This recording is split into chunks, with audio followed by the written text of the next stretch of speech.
Well, hello everyone. It's Dr. Tom O'Brien. Oh yeah, the camera's over here. Hi, Dr. Tom O'Brien and our Tuesday Facebook Live thing. And I've titled this one, Successful Healing, How to Get It. And I think there's a lot of confusion out there on what do you do when you have a health problem that you're not sure about. How do you successfully heal? So with that thought in mind, the first thing I think we need to do is to understand what healing is. Now, if we look at healing, I've been saying this since 1980. You know, when the first talk I gave in 1980 was on health and healing. The definition of the word health, if you guys get this, if you get the definition of the word health, it'll rock your world and rock how you address when things aren't working right. Oh, thank you, Nancy in Raymond, Ohio. Hello, nice to see you. What is health? This is from Dorland's Medical Dictionary, word for word, because I've said it so many times. Word for word out of the dictionary. Health is a state of optimal physical, mental, and social well-being, and not merely the absence of disease and infirmity. I propose that's not how we look at health. We think health is if we wake up in the morning and you can go about your day and you don't have a lot of pain. You know, but maybe you're a little dragging, you need a couple of cups of coffee to get going. We still think it's health. Hi, are you healthy? Yeah, I'm healthy. Yeah, I'm healthy. You know, we do that. If you ask somebody, do you have optimal physical, mental, and social well-being and not merely the absence of disease? They go, what? What? You know, it's like you're speaking Greek. So our birthright is to have this state of being to where, you know, you can do what you want in life with reason, of course, within reason, but that your body doesn't stop you from fulfilling your passion in life, whatever your passion is. Raising kids, carrying a message out in the world, doing the most beautiful landscape painting possible, creating a sculpture, whatever your shtick is, you know, whatever it is that you like to do, being able to put all of your energy, all of your focus into what you do and not have your body stop you. I think that's what the word health means. And with that concept in mind, if we go from that perspective, very few of us are healthy. You know, it's our society today, and we live longer, actually not anymore. Last year, for the first time now, since they've been keeping records, men in the U.S. today have a shorter projected lifespan than last year. The projected lifespan went down by 1/10 of a year last year. First time it's gone down. And that's consistent with what we're hearing across the board on statistics on health for all of us, for children, for the planet, for animals on the planet. Back to health. So optimal physical, mental, and social well-being, and not merely the absence of disease. So what is successful healing? What does that look like? Well, you know, I started thinking about that, and I was taking some notes, and I thought that, well, you know, I was going to get all esoteric about it, and you're living with some disability, and being able to do what you want in life is, of course, being successful at dealing with the deck of cards you've got. Of course that's true. But I was talking to my wife about this, you know, kind of reviewing beforehand, and she said, successful healing, it's when your immune system is healed, when your immune system is calm. And I said, oh, of course. I mean, my whole message out there in the world is about using your immune system as the biomarker, as the dashboard, reading temperature gauges instead of waiting for hot lights. You use your immune system to say, is your body healthy or not? And if your immune system is trying to protect you, and you've got elevated antibodies, or if you've got lots of inflammation because your immune system is trying to protect you and is producing inflammation, we aren't healthy. So the process of healing requires that you have less inflammation, less antibody production, so your immune system, that's the Army, Air Force, Marines, Coast Guard, Navy, out there to protect you, it's the armed forces in your body, when it's calming down, you are successfully moving in the direction of healing. So when you need a biomarker, when you need some monitor, aside from how you feel, because how you feel is a terrible marker of whether you're healing or not. Your symptoms go down, that's great, but if the underlying inflammation is still there and you're killing off brain cells and that continues, just wait 20 years, 30 years. Now you've got brain fog, now you've got Parkinson's, now you've got Alzheimer's, whatever it should be, because the mechanism was going on, but you felt fine. As you know, you've heard me say this before, nobody gets Alzheimer's in their 60s or 70s. You get Alzheimer's in your 20s or 30s. It's just decades of killing off brain cells before there's been so many brain cells killed off, it becomes obvious, right? And the speed of killing off those cells is faster, exponentially goes up. The more you kill off, the faster you kill off more. So you can monitor all that with your immune system. And, oh, thank you, honey. My wife just said it's immune peace. And she's absolutely right. I'm just a little nervous in doing this, but her idea was when your immune system is at peace, and she's absolutely right on that. So when you find peace in your immune system, when you check your biomarkers, whether it's antibodies to your own tissue, the autoimmune mechanism, I talk about that a lot in my book, The Autoimmune Fix, what these biomarkers are, or whether it's the inflammation markers. See, we have two different immune systems. The old one, the ancient one's called the innate immune system, and that produces lots of inflammation. And that's like your immune system's walking around with 6-shooters, and if anything gets in that shouldn't be there, you go pew, pew, pew. And when the 6-shooters can no longer deal with it, when they're not potent enough for that, then your antibody production comes up. That's called the adaptive immune system. You're adapting. Your problem's not being taken care of by the innate immune system, so now your body's got to revel up the troops. They call out the big guns. Now the soldiers come out with bazookas. Now they're out there going to take on anything that needs to be taken on. So immune peace. Immune peace means that your immune system is calming down, not suppressed. The problem with most, hello Deborah, thank you. The problem with most therapies for autoimmune disease is they try to suppress the immune system, shut it down, and you can't do that. You have to ask the question, why is this happening?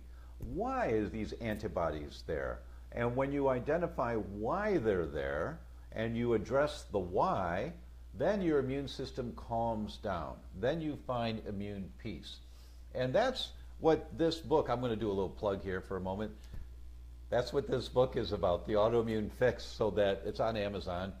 Or if you go to my website, theDr.com, it's on the front page, and when you click on it, it takes you to Amazon, but then you can download a whole bunch of articles also for free. The Autoimmune Fix. When you calm down the inflammation in your body, you're able to find immune peace. When your armed forces have calmed down, there's a peaceful state right now. You always want that immune system to be there. You always want it to be ready. But wouldn't it be nice if we had armed forces peace right now in the world? If we weren't in Afghanistan and Iraq and our aircraft carriers off the coast of North Korea and all the other things that are happening right now, wouldn't it be nice if we had immune peace? Actually, the aircraft carriers off the coast of North Korea, it's a peaceful state right now. But the immune system is there, ready to go. The U.S.'s immune system, the aircraft carriers, they're ready to go. Hopefully never needed. But that's the way that we should be. We should have a robust immune system, a strong immune system, ready to go, but not activated, or activated for short periods of time. You're exposed to a little strep bug. Somebody coughs in a bus or something, and you inhale some streptococcus, the strep infections and all that. So you inhale that, and then if our immune system is powerful and ready to go, it can just take care of that strep right away. It never has a chance to get a hold. I really like this. I've never thought about this concept until Marzi brought it up, autoimmune peace. And that's really a great concept. That might be the name of a future book. I don't know. You know, we'll look into that. But the concept is really good. Is you want strong warriors ready to go. We want special forces trained. And so is it possible to have autoimmune if your CRP comes back normal? Oh, absolutely. CRP is the innate immune system, the ancient immune system, the one that initially responds. And what CRP is telling you is that your innate immune system is really working hard right now and it can't get the job done. So it's likely when you have CRP elevated that your autoimmune mechanism is going on. And if you have, and it's very common to see, when you've worn out your innate immune system, it's been fighting so hard for so long, you know, you think about it, a child that's born and for whatever reason was unable to be born naturally, and so it was a C-section birth, that child was not inoculated with the good bacteria to start off with. So what the body builds is the bacteria in the gut that the child was exposed to with birth, and that's the bacteria that's in the air in the operating room and on the gloves of the people that are working in the room. So those children have a bacteria, the microflora, that's very different than children born by natural childbirth. So they start off in an inflammatory state. And there's a higher incidence of ear infections and asthma in the toddler years and the childhood years in those children. So now you're getting more immune activation, going to your teenage years, now you're getting acne, and a primary cause of acne is the lack of good bacteria in the gut over years and years that's been going on. So now you get into your 20s, and by now your innate immune system is worn out, so your CRP may be completely normal because it just can't respond anymore, and now you've got the bazookas out there, and that's the autoimmune mechanism. So you can have autoimmunity with normal CRP if it's worn out, or with elevated CRP and they can't get the job done. That's why it's elevated, assuming it didn't just get elevated yesterday, but it had been elevated for a while. So going for immune peace. Oh, hello from Budapest, Andras Zabo. Hello from Budapest in Hungary. Thank you so much for watching this. And for those of you that are sharing the video, thank Misty Rushing. Thank you guys for doing that. You know, it's reinforcing when you do that kind of thing, and lets me know that I'm not just blabbering, you know, that I'm trying to download in 15 minutes. You got to get them done quick. My staff keeps saying I talk too long. And we're putting together all kinds of videos for you guys. You'll see them on our website, theDr.com. We're going to be launching them pretty soon. There's lots of educational videos you'll be able to see all for free. They're there. You'll see them. So this Facebook Live thing has been helping me to get used to talking on these subjects. So Tracy Holekamp said, what about HSCRP? Well, Tracy, you have to go back to the beginning of this afterwards, and I just did about 5 minutes on it. And my staff will kill me if I take another 5 minutes to go on it. So finding immune peace. If you have peace in your immune system, that doesn't mean depleted, that doesn't mean suppressed. It means you're the aircraft carrier off the coast of North Korea right now and just demonstrating you can do what you need to do. That is successful healing, that you come into a situation with elevated antibodies or elevated inflammation, and then you can calm down the trigger. That's what the book, The Autoimmune Fix, is about. I forgot to do this every week, so I'm doing it now so you guys can see it. When you calm down the trigger that's causing the inflammation, you don't treat the inflammation. Well, yes you do. Of course, you always want to feel better, but you don't focus just on the inflammation. You focus on finding out what's causing the inflammation. Where's it coming from? And when you eliminate the trigger, and it's usually environmental insults. Now, the environment can be foods that you're eating or air that you're breathing. Oh, Misty, you shared it with the scleroderma group in functional medicine. Oh, thank you so much. I'd love to talk to you guys. I'd love to do a webinar for scleroderma and functional medicine group, and rheumatoid and functional medicine group, and the MS groups. And I'd love to talk to all you guys. Just reach out to us at info@theDr.com if you're interested. I want to talk to all of you people. You know, we've got to heal the world here. And the only way we can do that is if you take responsibility to learn what to do. You can no longer accept that the prescription you're being given is going to make you healthy. The prescription you're being given is likely to help to reduce your symptoms, and that's really good and that's important. But that's a piece of the puzzle. That is not putting the puzzle together. That's a piece of the puzzle. Take the drugs that you need to so you can function, but figure out, why is it I need these damn things? Sorry. Why do I need these things? And when you figure, so I just got 3 little emojis, so thank you so much. You make me laugh. That's great. You have to figure out why this is happening. Where's it coming from? You know, and sometimes it's not easy, but the book, The Autoimmune Fix, the book will give you guidelines on how to figure out what's going on for you. That was the purpose of writing this thing. It's my 35 years in practice, you know, is so that you can start asking different questions of your doctors. And if those doctors don't know the answer, you don't fire the doctor. You keep your gynecologist or your pediatrician or your internist, but you find another member to bring onto the healthcare team for you and your family. So this is not one or the other. We need the acute care doctors that write scripts for medications. We need them because sometimes you need the meds, you know. But you don't stop with taking the meds. You take the meds and you ask the doctor, why is this happening? I'll give you an example. You know, I went to visit my mentor. IFM just had their annual conference up in LA, and my mentor in chiropractic lives there.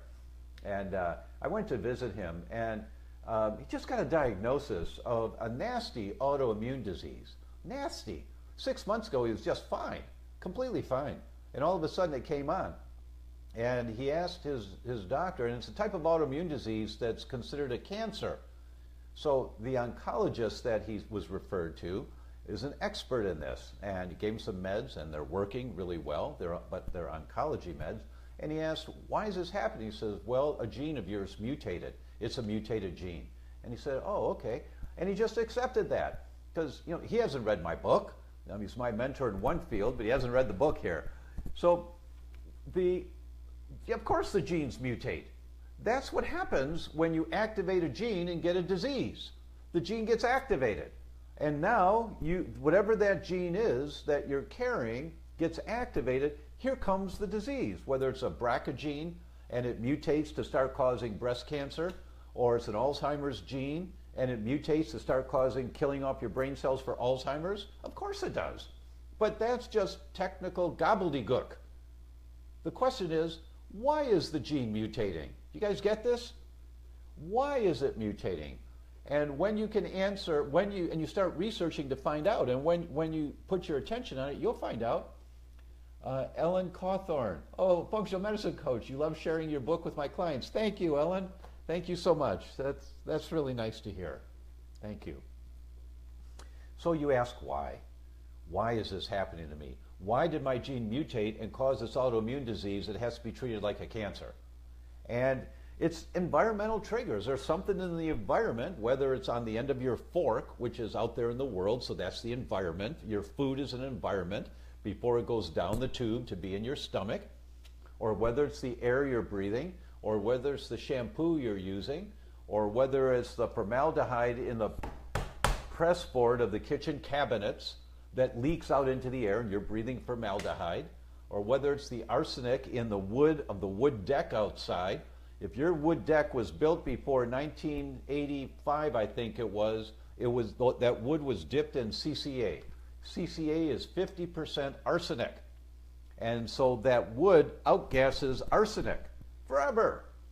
The EPA said that outdoor playground equipment, children could play in outdoor and playground equipment for just 2 weeks in their entire life because they get exposed to arsenic on their hands and it gets in their bodies and all these toxins that are out there. So it just depends on what it is. You know, all these things are in the book, and you'll start asking questions. You'll say, wow, I didn't know that. Wow, I didn't know that. Is it the plastic lids on your coffee cup?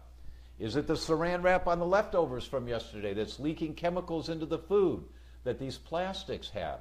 So there are so many questions to ask, but I give you guidelines. I'm going to give you a lot more guidelines in the future too.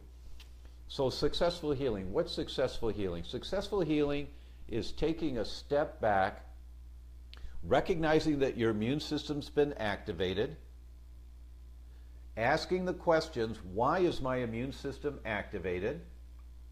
Addressing the answer to the question, why is my immune system activated, whether it's a gluten sensitivity or it's toxicity, endocrine disrupting chemicals, whether it's the air you're breathing. Every dog that they did autopsies on in Mexico City in the late 90s and early 2000s had Alzheimer's. Every single dog, different stages of Alzheimer's. Then the testing got more sophisticated so they could check children, urine and blood tests, and what did they find? Every single child has evidence of early Alzheimer's in Mexico City. Not 10% of them, which would be horrible. Everyone. Everyone. It's the air. They're breathing this very toxic air that goes right through their very permeable lungs into the bloodstream, up to the brain. Your immune system gets activated to try and protect you, killing off brain cells. So, I mean, this is the world that we've got now, guys. So we have to find out, where is it coming from? And then when you address where it's coming from, what do you get?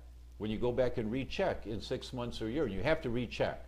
It doesn't matter that you feel better. It doesn't matter that your migraines are gone in the big picture. Of course it matters that you feel better. But in the big picture, what matters is, do you have immune peace? Has your immune system now calmed down because you're no longer being exposed to this terrible level of whatever environmental triggers you've been exposed to? So there's a bunch of questions. Susie, if you get accidentally gluten, how long does it set you back in healing your gut? I'm sorry to tell you this, Susie, but it's at least 2 months, usually more 4 to 6 months, because you activate the memory B cells, and once you activate the memory B cell, you've turned on the assembly line, making the antibodies to gluten, and then wherever the weak link in your chain is. If you've not heard me speak before, I know this sounds Greek to you, but read the book. Oh, I have to do this. The Autoimmune Fix, read the book, and you'll understand all, because all these analogies are in the book. So you've activated the memory B cells. The memory B cells turn on the assembly line. You're producing the soldiers to fight gluten that you've been exposed to. You're fighting the gluten that you've been exposed to now by molecular mimicry. Whatever tissue you have in your genetics that you're sensitive to, your body may start making antibodies to that tissue, whether it's your brain or your heart or your lungs or your liver or your ovaries. Now you're making the antibodies to your brain or your heart or your lungs or your liver or your ovaries. And that process goes on. Once it gets turned on, it doesn't turn off for at least a couple of months. Just think about when you get a vaccine for measles. You have to, or better yet, when you go to Africa and get vaccinations for yellow fever and dengue fever and all these weird diseases, you have to go months ahead of time to get the vaccinations. But if you go back 20 years later to visit again, you just need a booster shot 2 weeks before you go, because you just have to wake them up. And when you wake them up, they start producing the antibodies. And the antibodies will continue being produced for a couple of months.